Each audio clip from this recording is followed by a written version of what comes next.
এই কাজটা আমার অনেক পুরনো। তখনও ঠান্ডা পড়েনি, গরমকাল।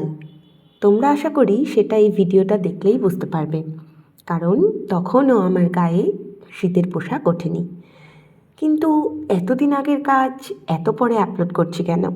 তার প্রথম কারণ হচ্ছে ল্যাদ, আর দ্বিতীয় কারণ আমি কিছুটা ভুলেও গিয়েছিলাম।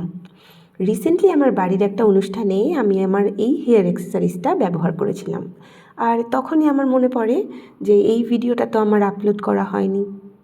তাই ফোন ঘেঁটে দেখলাম যে হ্যাঁ, ভিডিওটা রেকর্ডেড আছে। আর তাছাড়াও নতুন কাজের নতুন ভিডিও রেকর্ড করার জন্য আমার চাই আমার ফোনে একটু ফ্রি স্পেস, যেটার জন্য আমার এই ভিডিওটা খুব তাড়াতাড়ি আপলোড করা প্রয়োজন হয়ে পড়ে। আমি এখানে একটা খুব সিম্পল রেড রোজের গাজরা বানাচ্ছি। আমার মতো যারা খোপা করতে কমফোর্টেবল তাদের জন্য গাজরা কিন্তু একটা খুব সুন্দর হেয়ার অ্যাক্সেসরিজ। লাল গোলাপের গাজরা ছাড়াও ক্রসের কিন্তু আরও অনেক রকম গাজরা হয়, তার মধ্যে একটা খুব পপুলার হচ্ছে হোয়াইট জুঁই ফুলের গাজরা।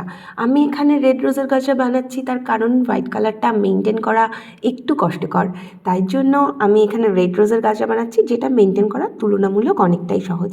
এখানে আমি বড় বড় সাইজের 4টে রেড রোজ বানিয়ে নিয়েছি এবং তার সাথে একটা স্টিং।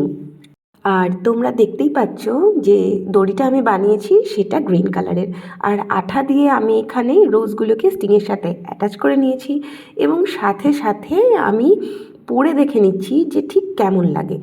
এছাড়াও এই রেড রোজের গাজরার সাথেও জুঁই ফুল অ্যাটাচ করা যায়, মানে একসাথে রোজ এবং জুঁই দিয়েও গাজরা বানানো যায়। আমি এটাকে খুব সিম্পল রেখেছি, তাই এখানে আমি শুধু রোজ ইউজ করেছি। তোমরা রেড রোজের সাথে, যদি তোমরা চাও, রেড রোজের সাথে তোমরা অন্য কিছু মিসম্যাচ করেও কিন্তু গাজরা বানাতে পারো। এবার দেখে জানাও কেমন লাগছে।